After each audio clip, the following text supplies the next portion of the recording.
investeerimisjutud. And action!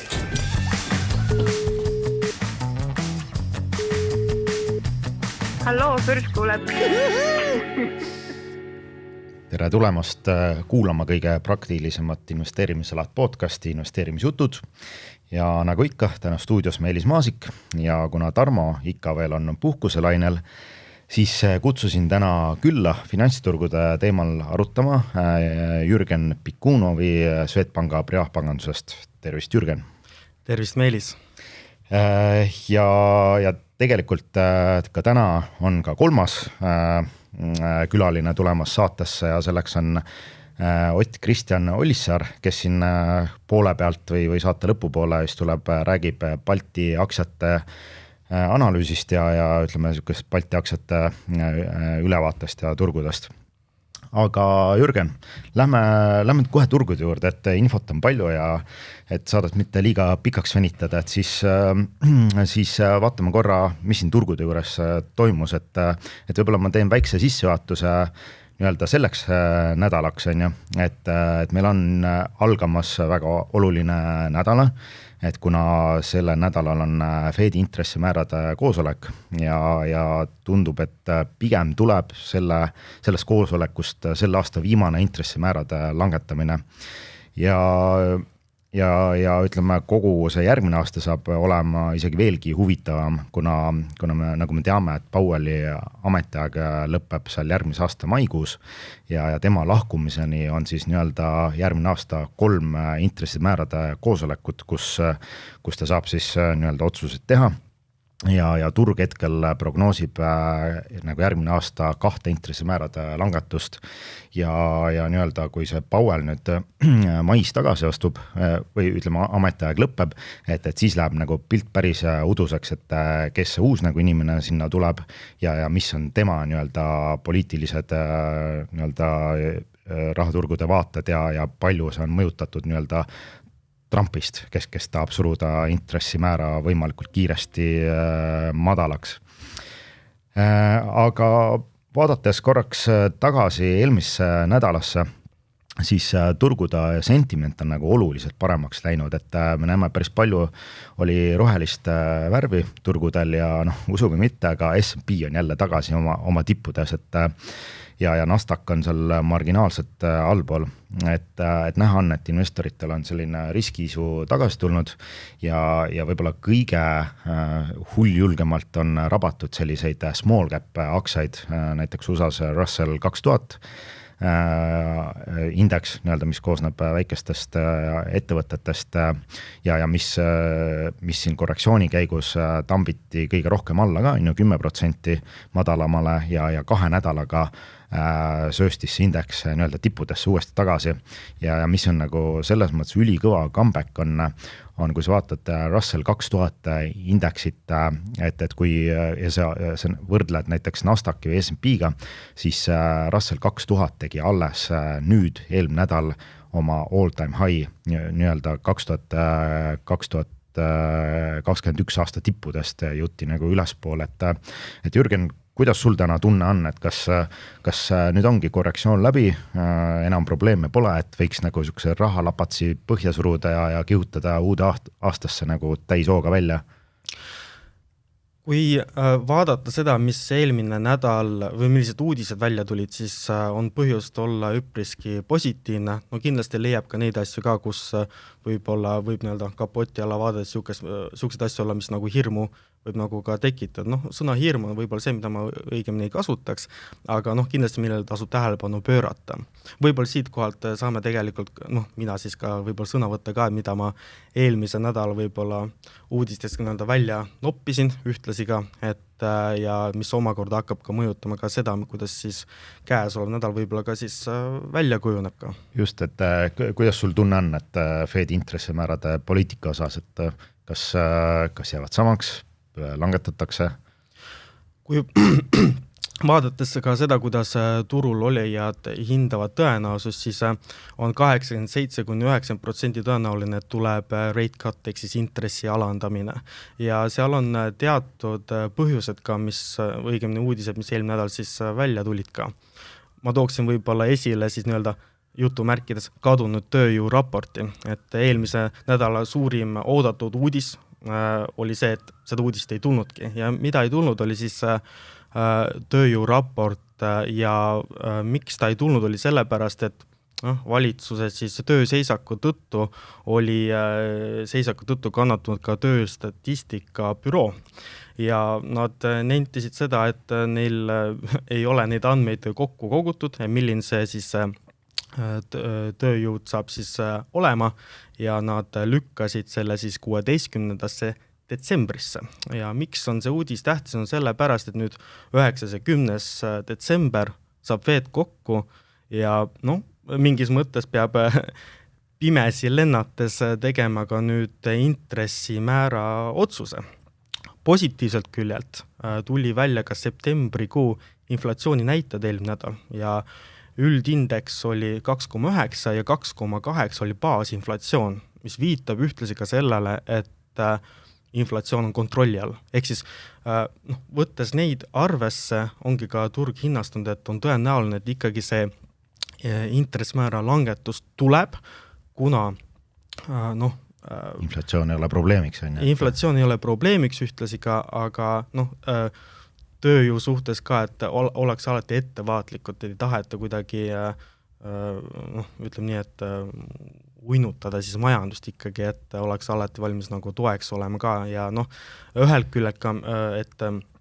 tööstatistikabüroo küll ei väljastanud siis raport, siis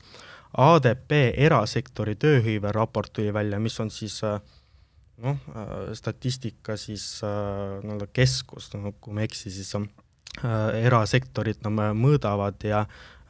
sealt tuli üllatus, et oodati kasvu, aga tuli siis 32 töökohta õigemini, siis 32 000 töökohta vähem, et kui oodati, et et see natuke viitab ka seda, et mingisugune võib-olla nõrkus on olemas ka ja tihtipeale niisugused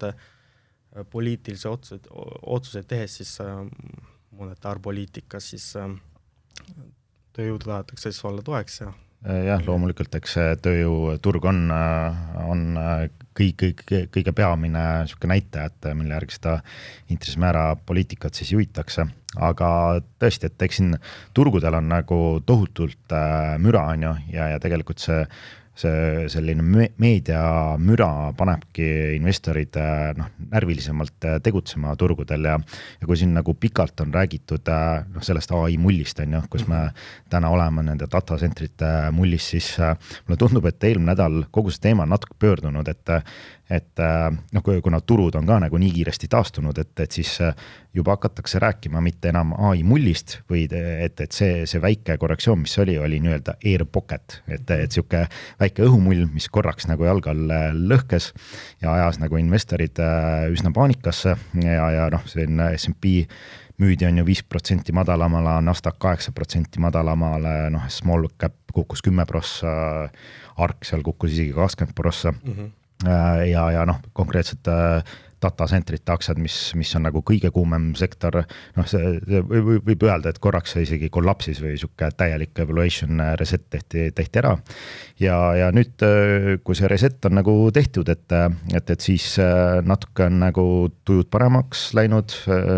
see air pocket mingisugune tasakaal on jälle tekkinud ja loomulikult see air pocketi teema, ütleme, see võib olla mingisugune pudelikael, mis natukene aeglustab sellist AI, ütleme, siuke kasvu või arengut, aga see ei peata seda, on ju. Ja kui sa paned kõik see Fedi intressimäära langetuse pluss see air pocketi siuke evaluation reset mingites sektorites, mis siin olid, on ju, need kõik nagu kokku, et siis tegelikult meil on päris ilus setup loodud jõuluralliks. Et kuidas sul tunne on, et oled sa ise nagu positiivselt hetkel meelestatud, et võiks nagu aasta lõpetada tugevalt, kuna tegelikult, mis võib-olla täna on risk, on, kui sa vaatad dollaris S&P ja Nasdaqi tootlust, Nasdaq 22% see aasta. Et jaa, kui tegelikult, kui nüüd minu puhtalt arvamust küsida või uurida, siis ma olen tegelikult käesoleva kuu suhtes pigem positiivne ka. Ma võib-olla eelmises nädalas ka rääkis, tooks nagu ühe näite ka, et USA keskpank lõpetas ametlikult ka kvantitatiivse raha karmistamise, siis nagu QT või siis quantitative tightening, mis see siis nagu endas kujutama see, et nad on siis lõpetanud enda siis bilansi vähendamise, et kuulajad nagu siis mõistaksid ka, millega on siis tegu, et noh, kui keskpangad üldiselt siis monetaarpoliitikat kujundavad, siis üks asi on või instrumentis või tööriist on neil siis intressmäärad, aga on ka võlakirjade ostuprogramm, ehk siis nad võivad osta nii valitsuste võlakirju kui ka siis kinnisvara hüpoteegiga tagatud väärtpaberid. Ja kui nüüd COVID järgselt on intresse tõstetud, siis mida nad samal ajal tegid ka, on see, et nad enam ei ostnud ka neid samu väärtpaberid ka enam ja lasid tegelikult aegunud võlakirjadel aeguda ja kätte saadud raha nad ei reinvesteerinud, ehk siis ta sisuliselt nagu imes nagu süsteemist raha rohkem välja ja see oli see karm rahapoliitika. Eelmise nädala seisuga see lõppes, ehk siis see positsioon niisugune, kuidas ma ütlen, siis neutraalne ja tihti peal kui ajalugu nagu vaadata tegelikult, siis ajalooliselt nii, et kui keskpank lõpetab likviidsuse vähendamise ja see ka juhtus ka, et repode kaudu hakati ka raha juurde lisama, see samuti juhtus eelmine nädal, siis selle on tugev korrelatsioon kasvu tehnoloogia aktsiatel kui ka tegelikult Bitcoinil.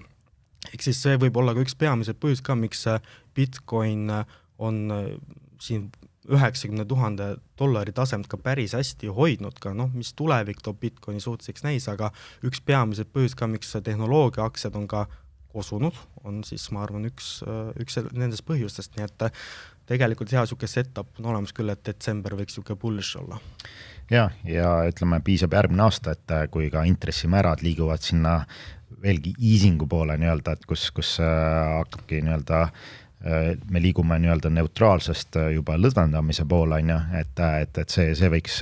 tuua kogu see riskivarade sektori tagasi otsas Bitcoinid ja veelgi small cap'i, et seda small cap'i muidugi tuleb jälgida, et sisuliselt, kui me nüüd teeme üle 4-5 aasta niisuguse suure breakout'i, et siis sisuliselt meil on small cap indeks siis blue sky, on ju. See ajalooliselt on tähendanud päris niisugust positiivset väljavaadet ja millele me oleme väga lähedal, et kui see juhtub, siis ma arvan, et Suur Peeter on ka siin jälle agressiivsemalt toimetamas. Aga minnes edasi ikkagist natuke karude teemadega, et me oleme siin Michael Burryst on ju rääkinud, et kes on nagu AI mullist tükk aega siin leierdanud ja hoiatanud, et turud on mullistunud ja ta on positsioone võtnud nii Nvidias kui Palantiris ja ühesõnaga, kes siin loobus nii-öelda, et turud on nii tugevad, et tema need teesid ei ole siiamaani paika pidanud, et siis nüüd on tulnud üks järgmine niisugune karune investor, kes on Jim Chanos, väidatavalt Wall Streetis suht tuntud investor, ma ise kuulan esimest korda, aga Jim Chanos hoiatab samamoodi nende kiipide võlamulli eest ja võib-olla korra tagasi vaadates, kas kui tihti Jim Chanosel nagu on õigus olnud, et siis ta on nagu paar niisugust crash'i ilusti pihta ka pannud, et 10 aastat tagasi oli niisugune tuntud ettevõte Enron, et ka siis Jim hoiatas nii-öelda Enroni kollapsi eest ja ka .com'i mulje ajal ta oli päris karune ja ütleme, pani pihta nii-öelda nende hoiatustega, et siis võib öelda, et ta on niisugune kogemustega karu, kes nüüd näeb ikkagist GPU-des ja nende GPU-de tagatistel antud laenudes niisugust mulliohtu. Ja nagu me teame, see tänane see business model on selline, kus sul nii-öelda on need kallid Nvidia kiibid, mis genereerivad nii-öelda cash flow'd ja paljud need data centerite aktsiad, ettevõtted on kasutanud neid kiipe tagatisena ja võtnud lisalaenu võimendust nende kiipide tagatisel ja see Jim Chanos hoiatabki, et tegelikult ka keegi ei pruugi täpselt aru saada, et kas selline ärimudel toimib ja kas on üldse kasulik, kuna nende kiipide amortisatsioon on hästi kiire, et noh, üldjuhul siin nagu on vist arvestatud, et nende GPU-de eluiga võiks olla 5 aastat, 6 aastat, millal nad siis amordivad nii-öelda nulli, aga siis Jim nagu ütleb reaalselt, et noh, kui me vaatame Nvidiat, et siis Nvidia teeb enda kiipidele iga 1,5 aasta tagant upgrade'i, tulevad uued kiibid on ja tema arvab, et nende kiipide eluiga reaalselt on nagu 3 aastat, mis tähendab nagu väga suuri summasid nii-öelda, mis kaob nagu iga aasta õhku, ja kuna need kiibid on nagu nii kallid ja kui see nagu tõele vastab, et kiibi amort on 3 aastat, siis datacentrite äri on üks suur tiksuv pomm nii-öelda. Et kuigi ütleme, ma ise natuke lükkaks seda ümber, et 3 aastat kiipide elu jaoks on tõesti natuke lühike, et ja ka Nvidia juht väitis samamoodi, et neil on täna ikkagi turul kiipe, mis on 5 aasta nii-öelda tööl, mis genereerivad jätkuvalt revenuesid ja ka on üsna piisavalt võimsad, et pakkuda nii-öelda seda AI-le sellist keelemudeldust, et ja mis Nvidia veel ka näeb, et tegelikult need täna kõik need müüdavad kiibid ikkagi lähevad uutesse datacentritesse ja sellised upgrade tehakse hetkel veel väga vähe, nii et ma ei tea, kuidas sul endal tunnetus on see siis mull või ei ole? No eks see on see miljardite dollari küsimus, eks ole, et tead, noh, suke ettevaatlikkus on midagi, mis kindlasti teenindab investoreid ja ei lase võib-olla siis üleliia suuri riske võtta ka, et alati tasub ka siukseid noppida üles siuksed uudised ka, mis nagu negatiivsed stsenaarium nagu esile toob ka, aga et noh, mullist rääkides ka, et mulle iseloomustab ka see, et mullide eel on väga agressiivsed aktsiate liikumised, see võib olla nii üles kui ka alla, aga jah, et kui keegi positsioneerib ennast sellisena, et ennustab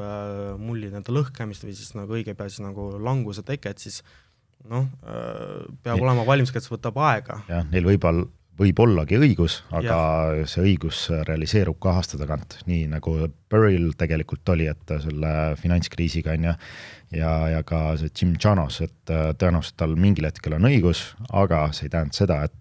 kõik need datacentrite aktsiad lähevad veel 2-3-4-ksi enne, kui see laks ära käib,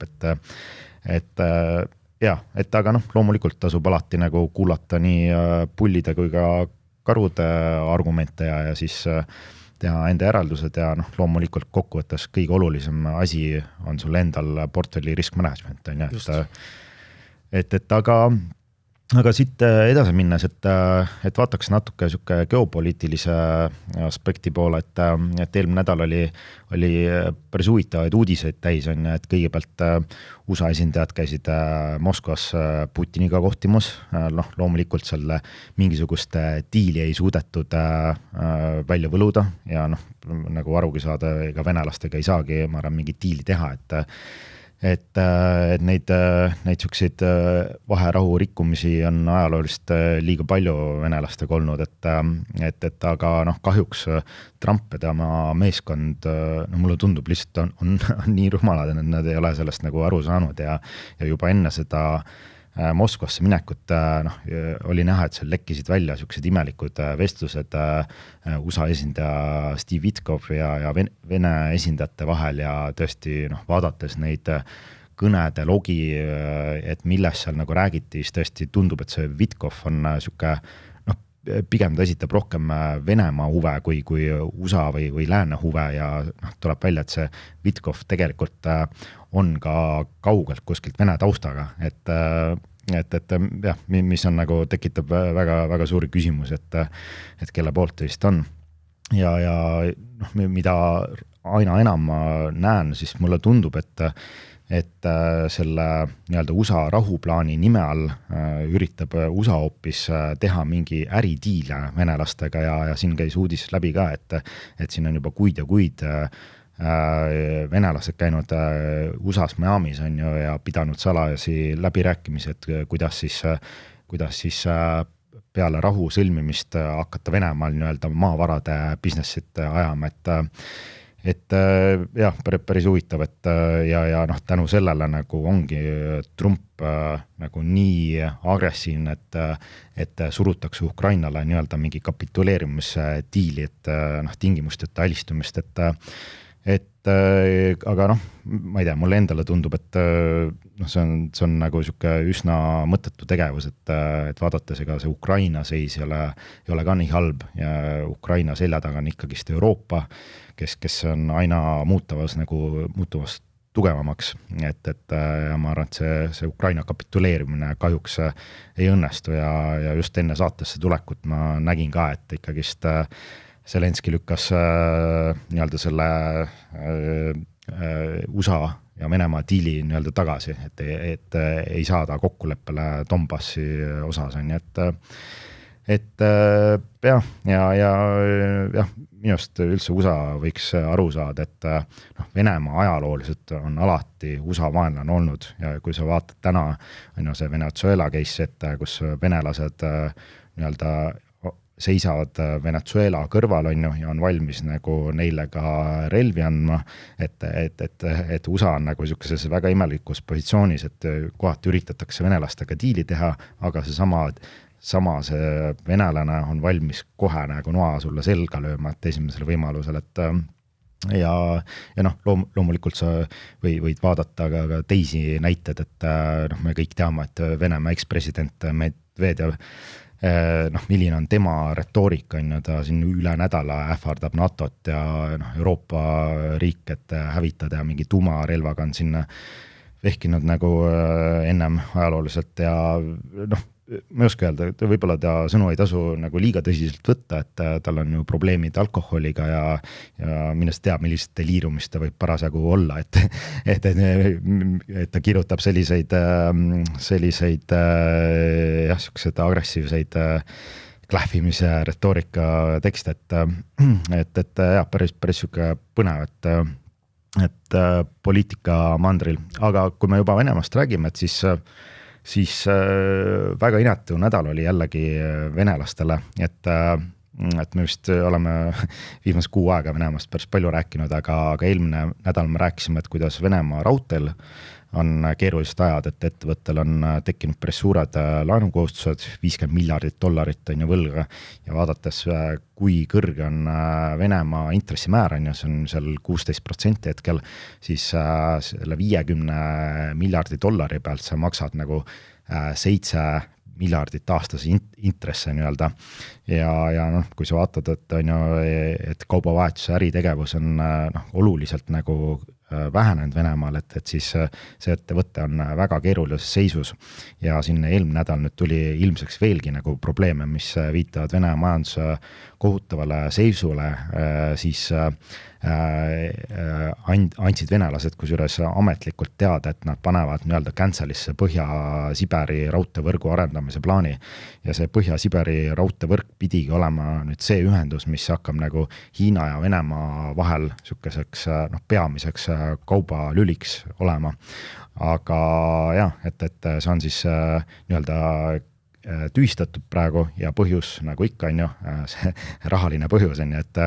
et selle nii-öelda raudtee väljaehitamine vajab umbes 50 triljonit rubla. Noh, et see on nagu kolossaalsed summad, mida Venemaal ei ole, on ju, kuna Venemaa peab täna sõda, on ju, see sõda neelab nagu tohutult raha ja noh, seda on näha ka, on ju, et kus venelased on enda nii-öelda selle rahvarikkuse fondi on juba ära põletanud, on ju, siis sinna on ainult siuke ebalikviidne osa jäänud, see on kullas. Me näeme, kuidas venelased juba täna meeleheitlikult üritavad seda kulda tasapisi müüa, et endal likviidsust tekitada. Ja ega noh, loomulikult kõik need sanktsioonid Euroopa Liidu kui ka USA poolt kasuks ei tule ja noh, lisaks Ukraina nii-öelda füüsilised sanktsioonid on ju, mis hävitavad päris ilusti sükest nafta infrastruktuuri ja nii-öelda hävitavad sükest venelaste cash flow'd, et kuidagi ei lähe see olukord venelastele paremaks ja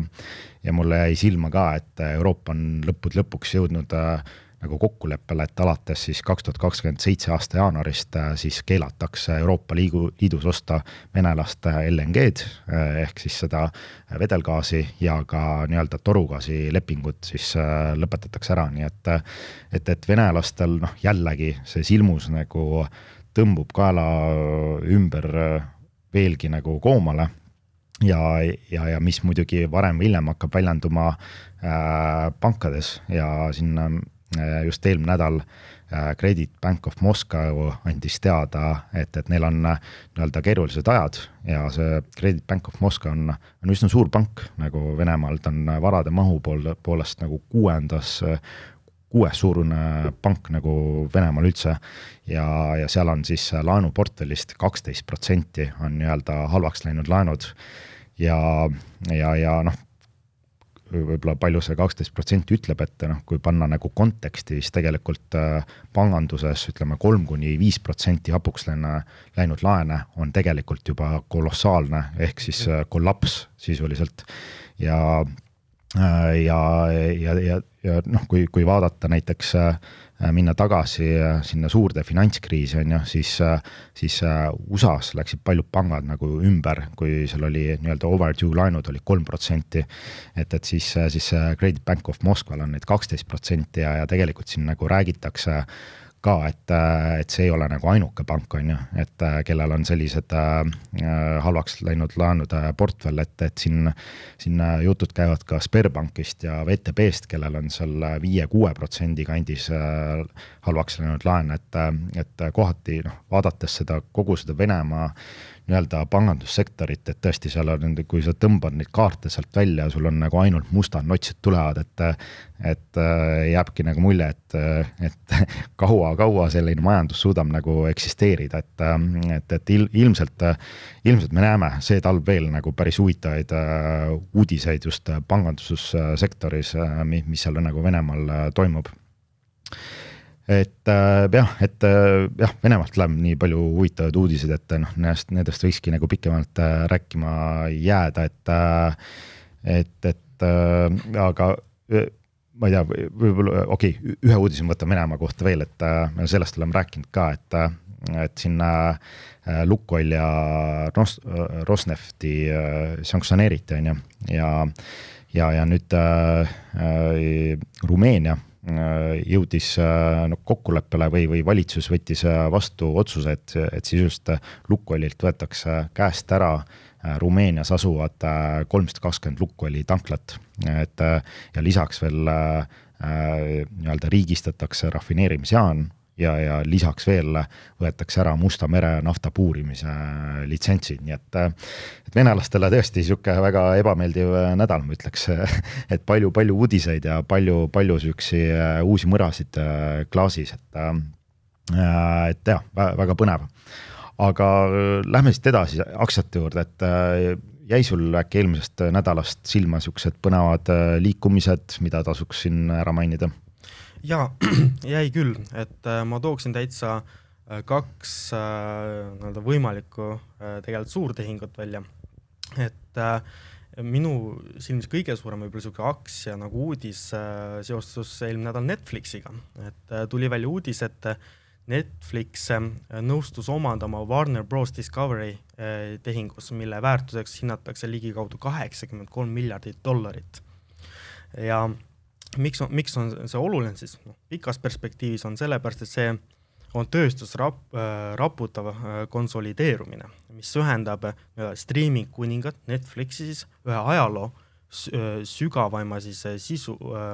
raamatukoguga, ütleks nimelt siis on HBO, Harry Potter, DC Universe, sõbrad ehk siis Friends, ehk siis kui monopol liiga suureks läheb. Just, et kui mulle tuli see uudis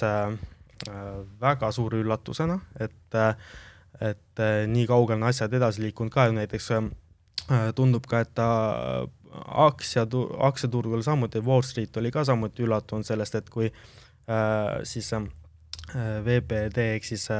Warner Bros. Aktsiad vaadisel hüppas, 6%, Netflix -3%, mis on väga tüüpiline käitumine ostja puhul, aga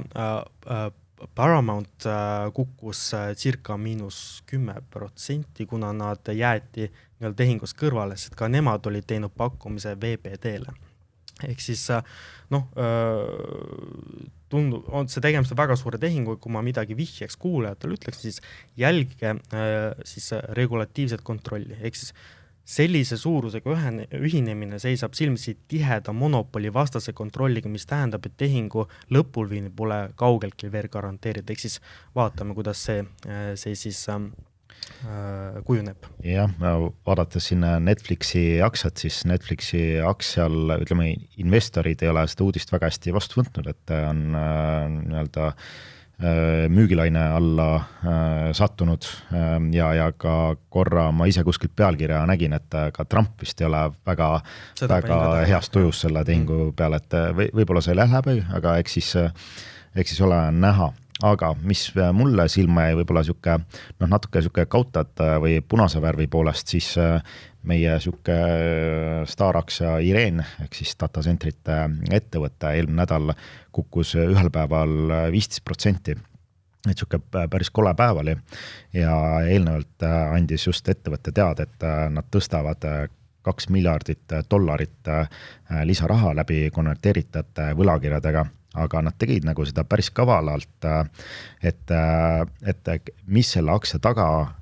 oli, ütleme languse põhjuse taga oligi see, et Ireen ise müüs nii-öelda enda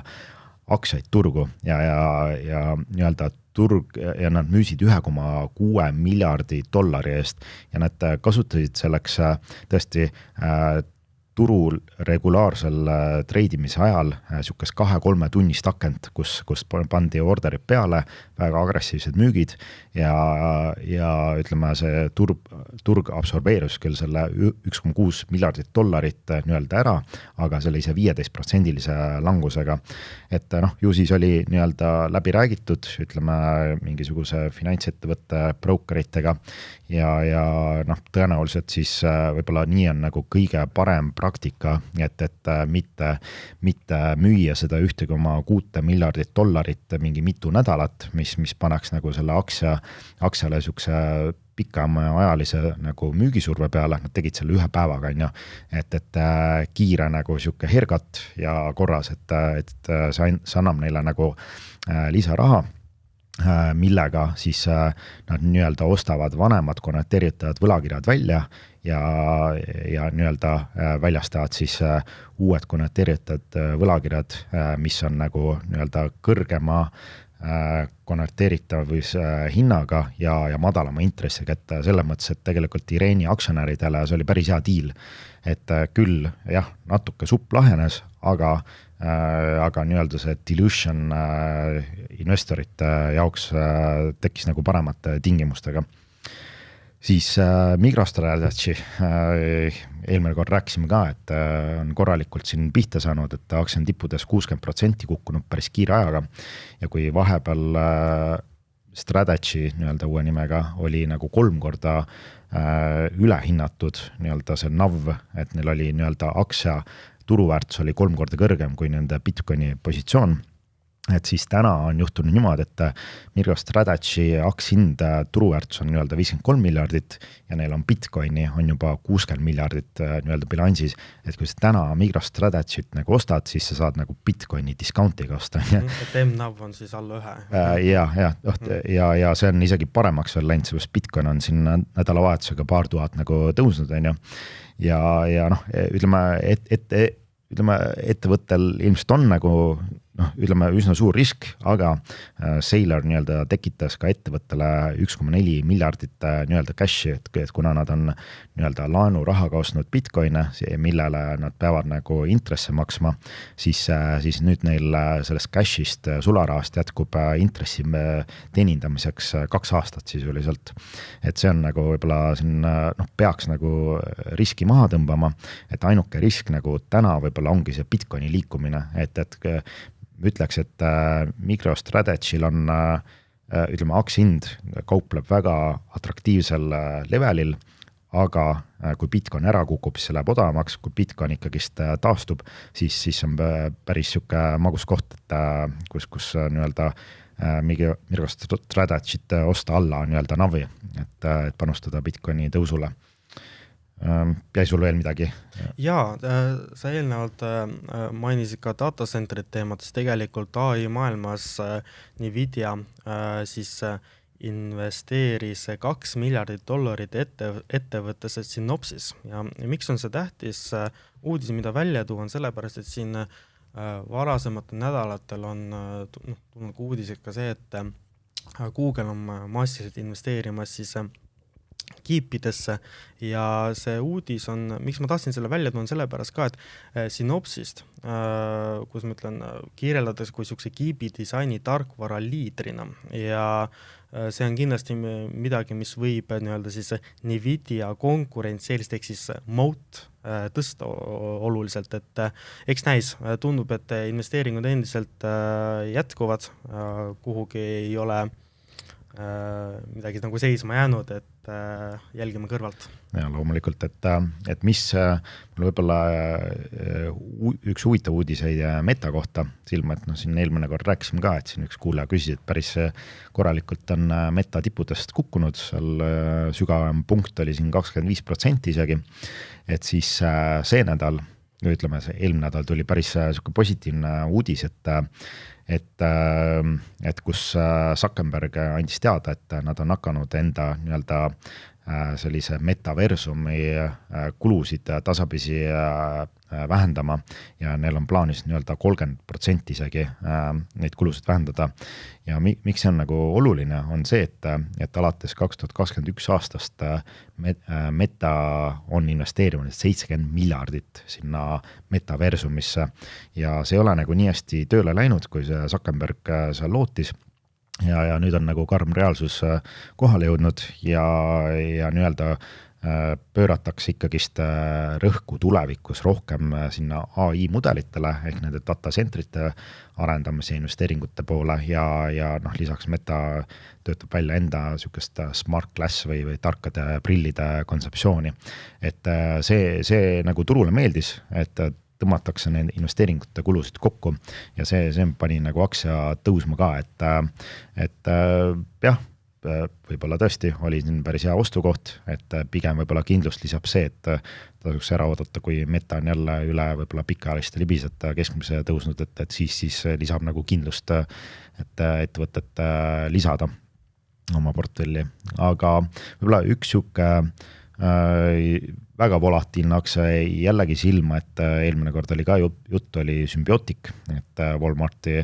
ütleme ladude robootika lahendusi pakkuv ettevõtte, et tõesti, see tegi see nädal ikka täielikku Ameerika mäge, et kui üle-eelmine nädal see tõusis nagu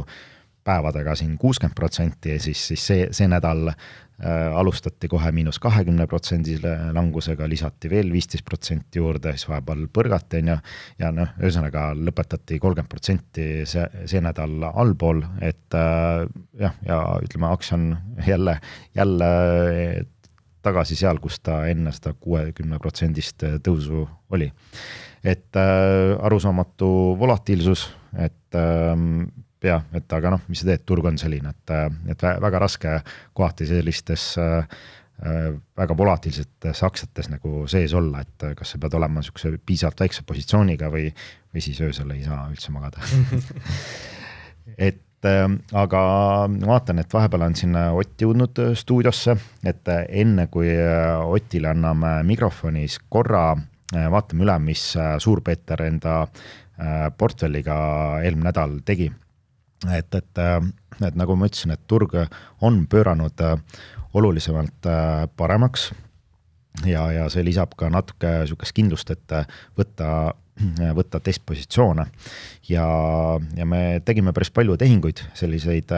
mitte suurte summadega, aga niisugune $5,000, $10,000, $15,000 sellised positsiooni suurused ja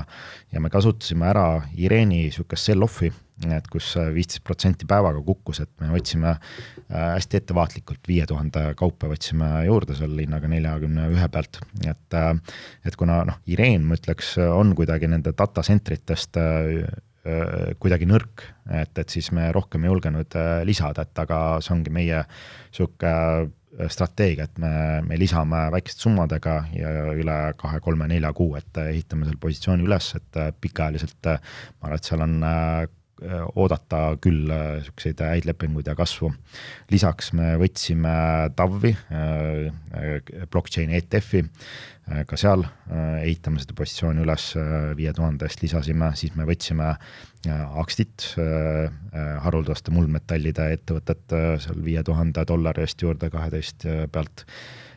Siis me lisasime tagasi Applied Digital, samamoodi on datacentrite infrastruktuuri ettevõte, võtsime $5,000 eest sihukese testpositsiooni, kui trend jätkub, turg paraneb, siis hakkame lisama. Ja üks uus positsioon on ka Strategy, nagu, et Michael Saylori siis ettevõte, kes meie arvates täna on päris hea riskitulu suhtega, kaupleb alla nii-öelda NAV-i, siis me võtsime esimese testpositsiooni ära, 10,000 aktsiat. Siis meil on portfellis on Redcat drooniettevõte, kuna ta on meil miinuses, siis me tegime natuke DC'd, ehk siis võtsime $4,000 eest positsiooni juurde, et saada natuke keskmist allapoole. Samamoodi me tegime RR-iga, Riches Robotics, võtsime 5,000 eest juurde, et tundub, et sihuke suurem paanika, see Air Pocket on nagu lõhkenud, aktsiad hakkavad leidma endale mingit uut sihukest taset valuationi. Ja samamoodi meil oli portfellis Black Sky, mida me tegime ka natuke DC-d on ju 5,000 eest võtsime juurde ja ka Rigetti, et Quantum ettevõtte lisasime $5,000 eest positsiooni juurde, et natuke keskmist allapoole saada ja loodame nii-öelda turgude taastumise peale natuke. Aga Ott, tere tulemast stuudiosse, et ma annaksin nüüd sõna sinule, et räägime siis natuke Balti aktsiatest ja Balti nii-öelda sentimendist, et mis on need kõige kirkamad kriidid olnud siis see aasta siin Balti turul? Ja või kuidas sinna Balti turul üldiselt on läinud? No üldiselt võib öelda, et on üsna hästi läinud, et aasta algusest on Balti börs tõusnud 13% jämedalt ja koduturult enim paistavad silma muidugi rahva lemmik Merko ehitus pluss 40% aasta algusest umbes ja Tallinna Sadam, kes on samuti tõusnud 16% ja siis ühe tooks veel Leedu turult välja, mis on Akola Grupp, kes on lausa 52% tõusnud alates aasta algusest. Et võib-olla räägikski kohe Merkost lähemalt. Jah, alustame koduturust. Ja Merko on siuke huvitav, et kuna lähitulevikus on ehitustellimused peamiselt kallutatud just taastuvenergia ja kaitsetaristu poole ja erasektor on pigem selline tagasihoidlik olnud, siis tegime sellise otsuse, et me arvutasime välja Merko ajaloolised turuosad, esiteks siis tuuleturbiinide vundamenditöödes, mis on neil taastuvenergiast selline kõige levinum tööde siis tüüp ja ka kaitsetaristu arenduses. Siis me vaatasime lähemalt pisut neid tuuleenergia laiendamise väljavaateid ja analüüsisime siis Eesti, Läti ja Leedu riigieelarveid järgmiseks paariks aastaks, et näha, et kuhu need kaitseinvesteeringute rahad täpsemalt lähevad. Ja me leidsime midagi päris huvitavat, et tulevastel aastatel on ehitusprojektid ülimalt kontsentreeritud. Et 2026 kuni 2027 investeeritakse Baltikumis umbes 1,3 miljardit eurot aastas kaitsetaristusse ja sellest ainuüksi Leedu moodustab 1 miljardi ja Läti Leedu siis kokku on selline 300 miljonit ja sellest 1 miljardist veel omakorda tuleneb umbes 750 miljonit ühest konkreetsest Leedu projektist, mis on siis juba eelnevalt paar korda olen maininud, Rudninkai kaitseväebaas ja Merko on seal siis 1 6 osalejast ja kohe peaks selle hanke võitja selguma. ja kuna see kontsentreeritus on nii ülimalt suur, siis muidugi see toob kaasa päris palju ebakindlust tuleviku osas, kuid oma riskiga korrigeeritud eelduste kohaselt me arvutasime, et Merko võidab aastas jämedalt selline 300 miljoni euro ulatuses uusi kaitsetaristu tellimusi nii 2026 kuni 2027 aastatel. Ja selle kogu siis tellimuste maht võiks olla meie hinnangul selline umbes 500 miljonit eurot aastas. Ja nüüd jällegi väga tähtis on välja tuua, et sellest 500 miljonist siis hinnanguliselt 60% meie eeldustest sõltub siis sellest Rudnikai hanke tulemusest. Et küll on Merko korduvalt oma kulude kokkuhoiu ja seega siis kasumlikkuse poolest välja paistnud, siis me oleme optimistlikud, aga jällegi see ainus kriteerium selle hanke puhul on see, et kõige odavam võidab, et kunagi ei või teada, mis lõpuks juhtub. Okei, ja mis te hinnasiht on teil Merko kohta? Täna me näeme, et Merko on üsna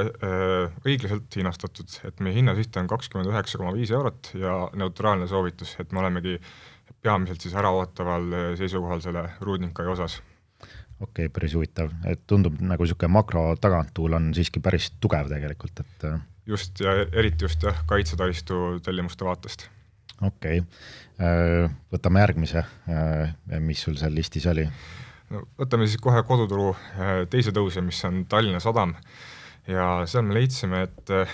2017 avaldati Rail Baltica materjali analüüs ja seal tuli välja, et Eestis on sellist ballastkivimist puudus, et selline nagu kivikillustik, mis laotakse siis nende raudteerööbaste alla ja meie siis leidsime, et tõenäoliselt see tuleb importida meritsi. Me täna näeme ka seda Tallinna Sadama veomahtudes, et kivikillustik on tõusuteel ja me samuti näeme, et see on Tallinna Sadama taristul on üsna suur eelis nende importide jaoks ja täna me eeldame, et nad võidavadki 100% sellest impordist ja just sellepärast, et Muuga ja Paldiski Lõunasadam on siis süvavetega sadamad ja see võimaldab neil teenindada siis Panamax tüüpi laevasid ja samuti on mõlema sadama juures siis ka otsene raudteeühendus. Ja miks see nagu süvavesi siin väga oluline on sellepärast, et sellise suuremahulise ja odava hinnaga commodity transportimise juures on mastaabisääst ülimalt oluline, et säilitada kasumlikkus. Et võrdluseks siis, et palju odavam on killustikku importida ühe suure laevaga ja siis panna otse rongi peale edasi, võrreldes sellega, et sa hakkad nüüd edasi-tagasi siis, ma ei tea, näiteks Pärnu sadamasse neid väiksemaid laevasid tellima ja sealt edasi peab siis seda koormat veokite peale tõstma. Et selles vaates, et Tallinna Sadama on ikka oluliselt parem infrastruktuur selle teenindamiseks. Okei. Ma siin graafikult vaatan Tallinna Sadama aktsiahinna liikumist, et siin viimased 2 aastat on olnud ühes range'is, et me oleme nüüd jõudnud ülemisse äärde seal 1,24, et kui siit breakout'i teeb, siis võib olla päris ilus tegelikult need ilusad väljavaated, et üldjuhul siis võib see sinna isegi mina enda siia annaks 1,4, mis on niisugune analüütiku nägemus? No meil on täna hinnasiht 1,35 eurot, üsna lähedal sinu soovitusele ja samuti on meil ostasoovitus ka ja lisaks siis sellele eelmainitud Rail Baltica siis oodatavatele importidele me näeme ka seda, et nende nii-öelda orgaanilised siis veomahud on samuti tõusuteel olnud ja väga palju on Tallinna Sadamal selliseid teisi nagu tegureid, mis võivad neid positiivselt mõjutada, näiteks on neil üks pikalt olnud Muuga sadamas selline suur maatükk, mida nad ei ole saanud kätte, sest see siis üürija on pankrotistunud, aga seda siis vaeldi vastu ja senikaua on olnud kõik need maad siis selle kliendi käes, nad peaksid selle kätte saama. Samuti siis uue aasta esimeses kvartalis nad avavad oma uue kai ja lisaks sellele neil on siis plaanis uuel aastal käiku panna oma uus kinnisvaramudel ja selle osas me samuti oleme siis äraootaval positsioonil. Et me näeme, et on päris palju selliseid potentsiaalseid positiivseid tegureid neil. Okei, taganttuul. Okei, jah, väga huvitav. Okei, mis võtame järgmise? Mis veel on niisugune silmatorkav? ma toon siis kohe välja selle võib-olla viimasena selle Akola grupi, mis Leedu turul on üle 50% tõusnud, et kuigi nende müügitulu siis suuresti vastas meie ootustele, siis nende kasumlikkus korralikult ületas meie prognoose ja seda just teraviljade ja seemneõlide segmendi poolest, et seal brutokasum kerkis aasta võrdluses üle 70%. Ja see on päris huvitav olukord, sest et Baltikumi viljamaht sel perioodil oli umbes 10-20% kõrgem kui mullu, aga samas vilja keskmine hind oli ebasoodsate ilmatingimuste tõttu madalam ja sellepärast on selline üldine nagu müügitulu, see oli suuresti muutusteta, aga samas eelmise aasta lõpus Akola grupp omandas siis Lätis Siia Elargo Trade'i ja tänu sellele neil siis läbirääkimisjõu jalajälg või läbirääkimisjõud suurenes viljakaubanduses ja see tõi siis kaasa jälle sellise cost savingu, et nad suutsid varasema võrreldes siis odavamalt vilja sisse osta ja edasi müüa siis kallimalt. Et see tõi kaasa sellise üldise kõrgema kasumlikkuse ja samuti me näeme ka täna seda, et see linnukasvatuse erakordne kasumlikkus natuke veel säilib, et siis meeldetuletuseks neil on päris soodsad taganttuuled, esiteks energiahinnad on odavnenud, siis teiseks söödahind, mis neil nüüd on jällegi langenud tänu sellele suuremale jalajäljele ja siis jätkuvalt linnukatku levik Poolas on neile siis teinud sellise eelispositsiooni seal Leedu turul just. Ja tänu sellele me siis oleme tõstnud ka hinnasihi seekord 2 euroni ja kordame ostusoovitust. Okei, ma vaatan hetkel ta kaupleb siin 1,80 või 78, et väikest upside'i on, et tõesti, et ei päris huvitav, et ka Baltikumist leiab nagu ikkagi siukseid ettevõtteid, mis on nagu korralikult paukunud, et kuigi see turg overall ei ole nagu nii tugev nagu olnud, aga on üksikuid nagu pärleid. Olen täitsa nõus ja kui ajas tagasi minna, siis on ilusti näha, et Swedbanki blogis meil oli ostasoovitus juba varasemalt tulemas, et kes luges ja ostis, võib-olla siis sai kasu sellest tõusust. No jaa, õnnitleme oma poolt ka. Jaa, aga siis lähme edasi kuulajate küsimustega, et meil on mõned küsimused siin tulnud. Ja Kadi tänab saate eest, et iga nädal tunnike kuulab ja saab suurepärase finantsturgude ülevaate ja ta küsib ka, et mis te arvate Spotify'st, et viimase aastaga on hakanud kukkuma ja mida meie näeme, mis Spotify aktsia tulevikus võiks teha ja kas tasub tal hoida või tasub müüa, et me ilmselt ei hakka teie käest küsima, et kuna te võib-olla ei ole nii spetsiifiliselt kursis ja pole graafikut vaadanud, aga mina vaatasin Spotify graafikut muidugi ja mõnikord piisabki sellest graafiku vaatamisest, et tegemist on niisuguse hästi pika, niisuguse ilusa tõusuga, mis on siis hakanud tasapisi murduma ja aktsia on siin kukkunud tippudest 25%, et tegelikult see meenutab mul täpselt niisugune Novo Nordiski graafikut on ju, et kui niisugune ilus sõit on nagu läbi saanud, mingi ilus edulugu on ju, ja nii-öelda graafik on nagu ära murdunud, et ütleme suures pildis,